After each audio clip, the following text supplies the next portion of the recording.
Welcome to the Work Rate Movement YouTube channel. My name is Daniel Ajuka. I'm the founder of the Work Rate Movement. Today I'm here with Don Stevens, aka 2 Official from the United States of America. Welcome, Don, Yo, to what's going on? interview. Yes. Don is a basketball player who has played in Spain, and that's where I met him. We played for the same club, Estudiantes Cartagena, along with France. And Don has also played Division Three basketball in the United States under the NCAA league. He's now a rapper and a free agent. So without further ado, let's get straight into this. So Don, who are you? And please let us know an interesting fact about yourself. All right, so like you said, I'm Don Stevens, basketball player, rapper. I do it all, man. I just love to have fun. I just love to do whatever I have a passion for, and I feel like that's something a lot of people don't do. They don't go after their passion. They try to always take the safe route. But with me, I was always taught, go after your dreams, go after your passion. So that's one thing I always strive to do. And I guess one interesting fact about me is, I guess one thing a lot of people don't really know about me is I grew up playing music. So Oh, one thing that I did was I played instruments. So oh, the one instrument that I was very good at was the viola, which is it's like a the violin. viola. Yeah, it's like a violin, but it's bigger. So when I was young, Okay. so when I was younger, I was always into music growing up, and I picked up the viola, and I was just kind of natural at it, and it was great when I was younger. It was so much fun and everything, but I got kind of embarrassed of it as I got older. You know what I'm saying? So a lot of people don't really know that I played it. But yeah, man, I took it for granted when I was younger, but I wish I had kept it up, man, because that's something that you can't, a lot of people don't know how to play instruments. So definitely something interesting about me. So Don, you touched on your upbringing. So what was it like growing up in your household? Yeah, so growing up in my household, man, I was blessed. I had both my parents around. You know, I, a lot of my friends they didn't have that luxury. Um, my dad was always there. My parents they both come from not the best backgrounds or whatever. Like they grew up in the struggle. And the one thing that they always said to us, me, my brother, and my sisters, was that we're gonna work so hard that y'all don't have to struggle. So that was one thing that we never struggled growing up. Every time I needed something, my parents they was always there for me. They always helped out in any way they can, whether it be just them physically being there with me or Mm, financially. mm, So growing up, I had a great life. I was blessed, man. I always one thing I always do is I always wake up and I thank God sometimes because I'm just like, man, like yes, sir. I'm looking at my situation compared to other people's situations, and sometimes we take for granted certain things, and I'll think like, oh man, I'm having a bad day, but then I'm just like, man, I got a house, I got food, I got a family, like I really don't need nothing else. So um, Mm, just want that's just a little bit about my upbringing, man. I was raised in the church. Um, my dad, he's a pastor, so that was always instilled in me as a child was, put your faith in God, um, put everything in God, man. Leave it all to God because He's gonna make a way. So mm. that's a little bit about my upbringing. That's cool stuff. That's powerful, man. So what got you into basketball? Man, basketball is just that's something that this family we all been into it. I think probably since I was about 5 or 6, man. That's probably when I probably picked up my first basketball. And my dad, he's the one who really introduced it to me, and his side of the family is really where I got the love for the game. And like I said, man, really it's a big up to my pops because he was with me every step of the way. when I was younger, helping me to get better, training me, just, doing little things, man, going outside with me, getting shots up, certain things that people take for granted. But, I saw it even as a kid, and I was like, man, this is different. And, Mm, just me and him connecting on that level, I think really got me to really love basketball even more. mm. Obviously, you watch it on TV and stuff, but just having that one-on-one connection with my dad and having something we could click with, I think that was one thing that kind of helped me to just really fall in love with the game as well. Mm, mm. Wow, amazing, amazing. So, who are your role models growing up? I'm guessing your dad is probably one of them. Yeah, man, that's number one, definitely, man. Me and my dad, man, we're very close. We're best friends almost, man. It's like I watched him, overcome a lot of things. Not only is he a pastor, but he's a lawyer, and Oh, he's a black man. So being a yes, black sir. man and a lawyer is tough, especially in Mm, America. They put like labels on you. They try to put you in a box, but um, one thing my dad showed me from a kid is, don't ever let anybody tell you what you can do or what you can't do. And he's been running one of the I think he's got one of the oldest all black owned law firms in the state of Florida. oh, So wow. yeah, so he was definitely a big role model for me. I would say another role model for me was just LeBron James. I mean, this dude, he does everything and he does everything right. And he Mm, does everything. You never hear about this guy in the news. You never hear about this guy doing something he shouldn't be doing. And this is a mm, guy that's at the top. You know what I'm saying? People are looking for him to mess up. And he's mm. always on point, man. I always admired that from him and I always looked up to him for that. Another guy that I would say is like a big role model for me is a rapper named Currency. Um, Currency, okay. yeah, this dude, for me, he really showed me what hard work is all about. And I see this dude. I mean, obviously, I don't know him. He's a rapper, but I see this dude constantly grinding, constantly working, constantly motivating people. And that's one thing that I really want to bring out in my music. And his style of rapping, the way that he doesn't always rap. He doesn't have to rap about, like guns and violence and stuff like that. Mm, He just raps about his everyday life, and I think that's something people need to get back to. Um, Too many times I'm listening to these guys' music, and I hear them talking about stuff that they're not doing, or saying Jokers. jokers, man, and saying stuff that they never talking about. They shoot this and shoot that. They never even shot a water gun, man. So it's like it's like, man, I really really admire for that, man. He's one person that showed me, and even from me, it's possible. So those are probably my biggest influence. Oh, that's great. That's great, man. So describe the American mindset and how it affects the level of competition in all fields. Because for someone like me, I'm from London, UK, but I always used to watch basketball documentaries on upcoming music artists, upcoming athletes, and one common theme is their desire to really work hard and to go all out against all odds. So yeah, do you mind just going into detail about the American mindset? Yeah, man. Yeah, the American mindset, man. It's really, you know, if I had to describe it in one way, I would just say, people are trying to get out of a situation that they've been in, and they're gonna give it everything they got.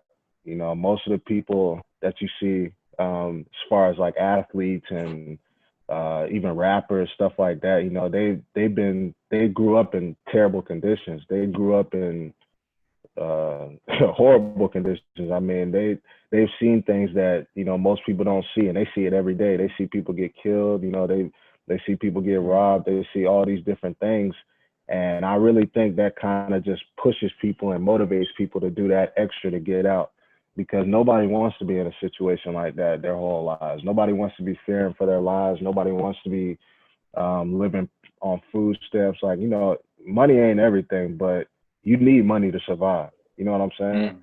And I think that's a big motivating factor for a lot of Americans, really, is money. And, you know, that's not a great thing because if you worship money, you know, that's evil in my eyes, mm, at least. mm, And, but that's definitely a big motivation. I feel like for Americans, just to keep it real, is the money.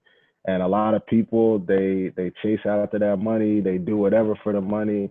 You see online a lot of guys they make these crazy videos. They do whatever for money.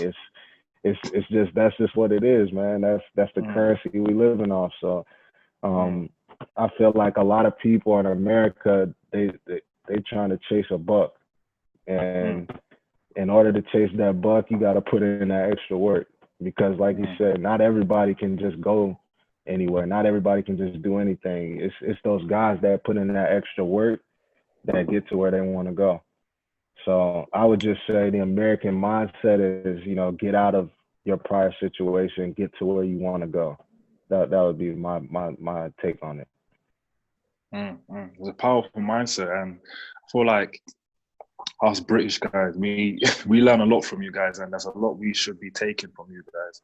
I know we do already, but a lot of guys, you know, in here in Britain, we have a thing called the benefit system, and you Mm-hmm. get guys that, in fact, generations of families that just live off the benefit system and know how to ask for benefits and never have to work a day in their life. Mm-hmm. Um, so I mean, yeah, there's a book they can take from that mindset. So you've obviously played in Spain. Describe your experience playing for Estudiantes Cartagena, especially whilst I was there. Yeah, man. Spain was cool, man. It was a great experience. There was definitely some problems that we ran into there, but overall, man, it was a dream come true, man. Ever since I was a kid, I wanted to play some sort of professional basketball at some level, and even when I was in high school or when I was in college, you know, I never had a different dream. That was always the plan. Like go play basketball somewhere, somehow. And just to even have gotten to Spain and to play on a team was a blessing for me. And I took it for granted at first a little bit, but sitting back now after a year of not having played, you know, it's like, wow, man, I played overseas. Like I was over in Spain, like playing Mm, basketball. It's just crazy to think about. mm, Think like you said, we were talking about before, all the hard work you got to put in. mm, It's just like all that when you realize all that work that you put in and you see it all come to fruition, man. It's crazy. But yeah, like as far as playing over there, man, it's different. The playing styles are a lot different than the American playing style. In America, it's a lot of, you know, run and gun. Everybody can score. In Spain, it's more, you know, controlled. Um, Compared to the NBA, it's just like a lot of sets are being run, mm, a lot of half court offense. In the NBA, it's kind of just, you know, go. It's like they're more athletic than they are really skilled. I mean, there's obviously very skilled NBA players, and you have to be very skilled to be in the NBA. But to be mm, honest, I saw more skills in Spain than I did in the NBA. I saw more guys that were very like skilled mm, in Spain compared to the NBA. In the NBA, you got a lot of guys that can run fast, jump high, you know. But as far as skill wise, they the majority of the NBA is not very skilled. It's very, you know what I'm saying. In my eyes at least, I'd say it's more, you know, athletic guys. There's a bunch of guys that are just superstar athletes that mm, work extremely hard. mm. And that's not, I'm not trying to discredit them. I'm just saying, in my eyes, I saw more guys really skillfully overseas. Yeah, yeah, So, yeah, which is yeah. why a guy like Luka Doncic is thriving right now because this dude is Hey, skilled, man. This dude is not, he's not, you look at this guy, he don't look like no athlete, man. you got baby fat on him, man. He's got baby fat on him, man, but he's out here killing, bro. He's killing, man, because he's skilled, bro. That dude's Yeah. tough, man. But yeah, Hey. other than that, man, you know, we had some difficulties with the coaching staff and stuff like that. I mean, I don't want to get too much into that, but you know, man, just I would say for anybody that's trying to go play overseas, man, be careful, man. Be careful. Make sure that the people you're in business with, that they're good people, that they don't just have the team's best interests at heart, that they, even you don't want it to all be all about you, but you need to make sure that they gonna watch out for you and that they're gonna take care of you. Because a lot of times these teams, they take advantage of these, especially, and this goes along with the American mindset too. These teams, they find these Americans that they know this is their dream. This is what they've been working for. This is all that they wanted, is to go play overseas and play professional basketball. And they take these guys and they give them the bare minimum, sometimes less than the bare minimum. And they kind of treat us like slaves over there, man. It was crazy to really see that, for example, in America, a lot of the jobs here that are like, for example, like janitors or like lawn cutters, stuff like that, those are the jobs that a lot of the people, the immigrants have, you know what I'm saying? A lot of immigrants have those types of jobs. And, they treat them kind of like, oh, do a bunch of labor and you get a little bit of pay. And that's how they treat them. That's honestly how I felt when I was in Spain, in playing for Cartagena. It was like, we would have practices sometimes, we would have practices sometimes 3 practices, 4 practices a day. Four practices a day, bro. Twice a week. And we're getting the bare minimum, man. It's like it just doesn't add up. So that would be the only problem I really had in Spain. But other than that, man, it was beautiful, man. It was a great experience, man. I loved it. So. I mean, you spoke about the difficulties. I mean, for me, I went through difficulties as well, but not as much as you guys did, and you Americans did, because obviously I'm from the UK. I got better premium. You guys went through a lot of difficulties. So what advice would you give to someone who is going through a difficult situation? My advice would be to confront the problem head on. Don't wait. Don't just be like, oh, I'll talk to him later. I'll talk to him eventually. I can tell you from experience, that's not a good idea. You know what I'm saying? You need to be proactive. You need to go ahead, talk to your coach, be transparent with your coach or your general manager. Make sure you know what you're getting in return for your services, because you got to think of it this way, like you're providing them a service. And if you sell yourself short, from that point on, everybody else is going to buy you short. You know what I'm saying? So you got to really position. I would say, just if anybody that's going through some sort of problems like that, you got to really position yourself as where, you got to let them know, I'm the asset. You need me to continue on. And you got to be willing to leave, man, because a lot of these coaches, they know, oh, these guys, this is what they want to do. They're not going nowhere. But you got to be willing to tell these guys, yeah, man, I'll get a ticket back home. I'm ready to go back home if you're not going to treat me with respect, essentially. So that's one thing I would just say. That would be some advice. That's cool. That's cool, man. So now you're a musician under the name 2File Official. Do you want to describe that process? Because it was a little shock. Like when I saw that you're now doing music, I was like, oh, Don? Yeah, man. Hey, so, man, this is funny. So, to be honest, man, like I said, I've always been around music my whole life.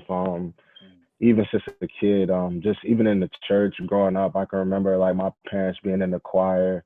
Like I said, I used to play the viola. I went to an art school actually for middle school. So from 6th, 7th, 8th grade for 3 years, like an art school. I don't know if you know what that is. Just like a school where. Okay, yeah. So I went to an art school for 6th through 8th grade.